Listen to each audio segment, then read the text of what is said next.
నమస్తే, welcome to burning topic. Maharashtra రాజకీయాల్లో ఒక శకం ముగిసింది. అజేయ నేతగా, మాస్ లీడర్గా వెలుగొందిన అజిత్ పవార్ ఇక లేరు. మనిషి ప్రతిపాదిస్తాడు, దేవుడు తొలగిస్తాడు అంటారు. ఎన్నికల ప్రచార హోరులో దూసుకుపోతున్న వేళ విధి ఆయన్ని విమాన ప్రమాద రూపంలో కబలించింది.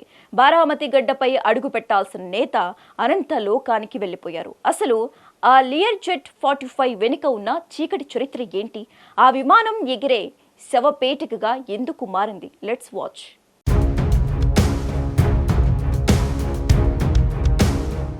మహారాష్ట్ర డిప్యూటీ సీఎం, ఎన్సీపీ పగ్గాలు చేపట్టిన ధీశాలి అజిత్ పవార్ తన సొంత నియోజకవర్గం బారామతిలో ఎన్నికల ర్యాలీ కోసం బయలుదేరారు. అంతా సవ్యంగా సాగుతున్న వేళ ల్యాండింగ్ సమయంలో ఒక్కసారిగా విమానం అదుపు తప్పింది. రన్వేను తాకాల్సిన విమానం మంటల్లో చిక్కుకుంది. Directorate general of civil aviation నివేదిక ప్రకారం ఈ చార్టర్ విమానంలో ఉన్న 6 వ్యక్తులు అక్కడికక్కడే మరణించారు.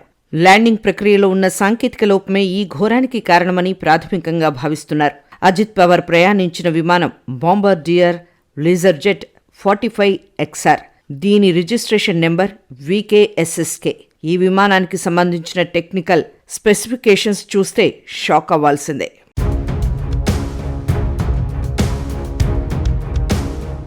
టెక్నాలజీ ఎంత పెరిగినా ఆకాశంలో ప్రయాణం అంటే ఇప్పటికీ గుండెల్లో ఒక చిన్న అలజడి. ముఖ్యంగా లియర్ జెట్ 45 విమానం పేరు వింటే ఇప్పుడు ప్రపంచం గజగజ వణికిపోతోంది. గడిచిన 3 సంవత్సరాల్లో ఇది 2వ ప్రమాదం. అసలు ఈ విమానం రక్షణ కవచమా లేక మృత్యువుకు చిరునామాయా? గడిచిన 25 ఏళ్లలో ఈ విమానం సృష్టించిన బీభత్సం అంతా ఇంతా కాదు. అగ్రరాజ్యం అమెరికా నుండి ఇటలీ వరకు, మెక్సికో నగరం నుండి వాలోప్స్ ద్వీపం వరకు ఎక్కడ చూసినా శవాల దిబ్బలే. లియర్ జెట్ 45 విమానం చరిత్రలో జరిగిన ఆ భీకర ప్రమాదాల వెనుక ఉన్న అసలు వాస్తవాలు చూస్తే షాక్ అవ్వాల్సిందే. అతి సర్వత్రా వర్జయత్ అంటారు పెద్దలు. అతి వేగం, అతి నమ్మకం ఒక్కోసారి ప్రాణాలకే ముప్పు తెస్తాయి. లియర్ జెట్ 45 విమానంలో సరిగ్గా ఇదే జరుగుతోంది. తాజా లెక్కలు చూస్తే గుండె తరుక్కుపోతోంది.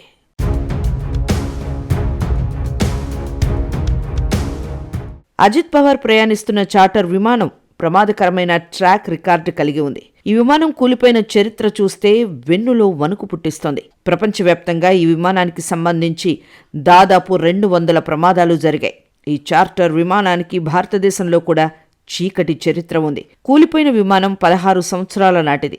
ఈ Bombardier Learjet 45 serial number 45417 VSR ఫ్లీట్లో భాగం.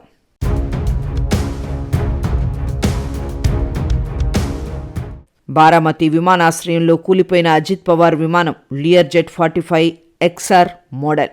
దీని రిజిస్ట్రేషన్ నెంబర్ VTSSK. ఈ చార్టర్ విమానం ఎక్కువగా VIPల కోసం, అత్యవసర వైద్య సేవల కోసం ఉపయోగించబడుతుంది. ఇది 6 నుండి 8 మంది కూర్చునే సామర్థ్యాన్ని కలిగి ఉంటుంది. ఈ చిన్న విమానం అతిపెద్ద లక్ష్యం దాని వేగం. లియర్ జెట్ 45 మోడల్ గంటకు 860 కిలోమీటర్ల గరిష్ట వేగాన్ని కలిగి ఉంది.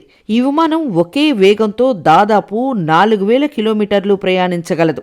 ఈ చార్టర్ విమానం కేవలం 18 నుండి 20 నిమిషాల్లో 41,000 అడుగుల ఎత్తుకు చేరుకోగలదు. ధర విషయానికొస్తే లియర్ జెట్ 45XR ధర 2.5 మిలియన్ల నుండి 6 మిలియన్ల మధ్య ఉంటుంది.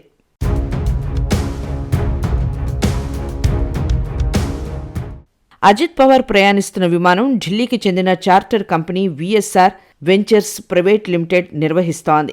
ఈ విమానాన్ని కెనడాకు చెందిన బాంబార్డియర్ కంపెనీ తయారు చేసింది. బాంబార్డియర్ ఏరోస్పేస్ 1990లో మధ్య తరహా వ్యాపార విమానాలను తయారు చేయడం ప్రారంభించింది. 45XR 1995 నుండి 2012 మధ్య అపారమైన ప్రజాదరణ పొందింది. ఈ కంపెనీని కెనడియన్ వ్యాపారవేత్త విలియం పావెల్లియర్ ప్రారంభించారు. భారతదేశంలో ఈ విమానాన్ని VSR ఏవియేషన్ నిర్వహిస్తోంది. ఇది గత 15 సంవత్సరాలుగా ఈ చార్టర్ విమానాన్ని నడుపుతోంది. ఈ కంపెనీకి 60 మందికి పైగా పైలట్లు ఉన్నారు. ఈ కంపెనీ క్లయింట్ జాబితాలో Havells India, Welspun, APL, Apollo వంటి క్లయింట్లు ఉన్నారు. VSR ఏవియేషన్ విజయ్ కుమార్ సింగ్ సొంతం.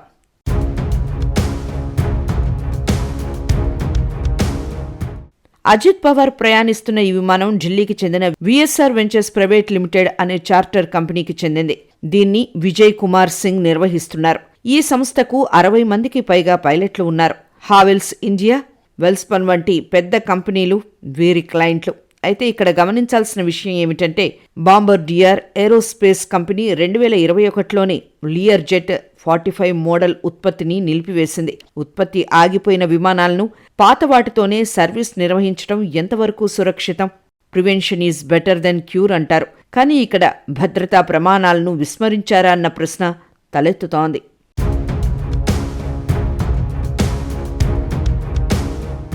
ఉన్న విమానాలతోనే సర్వీస్ నిర్వహణ కొనసాగుతోంది.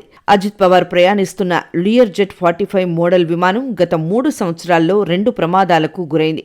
2023 సెప్టెంబర్ 2న ముంబైలోని ఛత్రపతి శివాజీ అంతర్జాతీయ విమానాశ్రయంలో లియర్ జెట్ 45 కూలిపోయింది. భారీ వర్షం కారణంగా విమానం రన్వే నుండి జారిపోయింది. ప్రమాదం తర్వాత విమానం 2 ముక్కలుగా విరిగిపోయింది. విమానం ల్యాండింగ్కు 40 సెకండ్ల ముందు ఆటో పైలట్ డిస్కనెక్ట్ అయిందని దర్యాప్తులో తేలింది. తత్ఫలితంగా విమానం రన్వే నుండి పక్కకు వెళ్లి టాక్సీవే సమీపంలో కూలిపోయింది.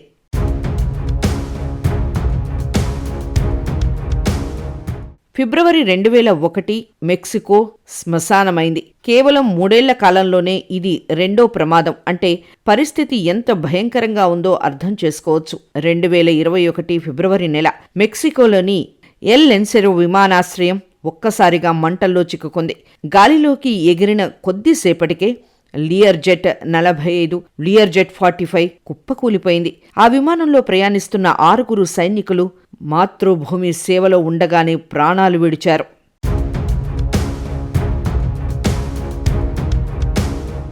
చరిత్ర పుటలు తిరగేస్తే మెక్సికోను ఈ విమానం వదలడం లేదు.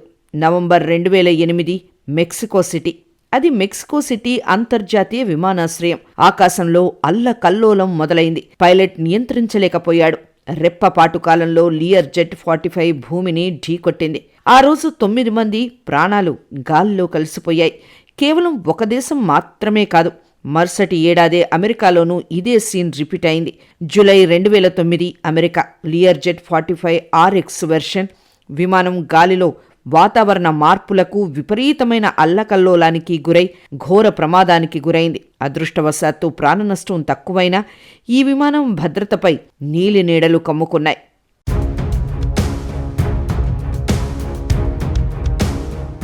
ముందు వెనుక చూసుకోకపోతే ప్రమాదం తప్పదు అన్నట్టు ప్రకృతి కూడా ఈ విమానానికి శాపంగా మారింది.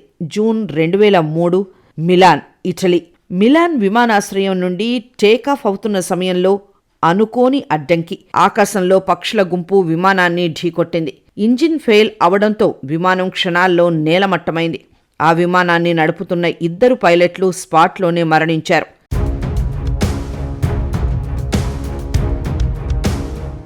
అసలు ఈ విమానం ప్రస్థానం ప్రారంభంలోనే ఒక హెచ్చరిక వచ్చింది. సెప్టెంబర్ 1998 వాలోప్స్ ద్వీపం, అమెరికా. లియర్ జెట్ 45 కొత్తగా సేవలు అందిస్తున్న రోజులు అవి. వాలోప్స్ ఐలాండ్లో విమానాన్ని ల్యాండింగ్ చేస్తుండగా అకస్మాత్తుగా నియంత్రణ కోల్పోయింది. పైలట్ ఎంత నియంత్రించినా విమానం దారి తప్పి కుప్పకూలింది.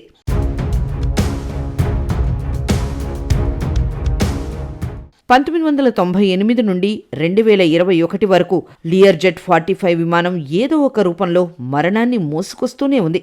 అనుభవం ఒక కఠినమైన గురువు. ఎందుకంటే ఆమె మొదట పరీక్ష ఇస్తుంది, తర్వాత పాఠం చెబుతుంది. లియర్ జెట్ విషయంలో కూడా ఆ నేర్చుకున్న పాఠాలు ఎందరో సైనికుల, పైలట్ల, సామాన్యుల ప్రాణాలను బలి తీసుకున్నాయి. సాంకేతిక లోపమా, ప్రకృతి వైపరీత్యమా, లేక విమాన తయారీలో ఉన్న లోపమా? ఏది ఏమైనా ఆకాశ ప్రయాణం సురక్షితం కావాలని కోరుకుందాం.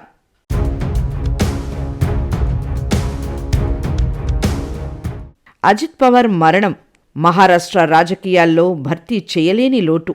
డెత్ ఈజ్ ద లెవెలర్ అంటారు. సామాన్యుడైన, విఐపి అయినా కాలం ముందు తలవంచాల్సిందే.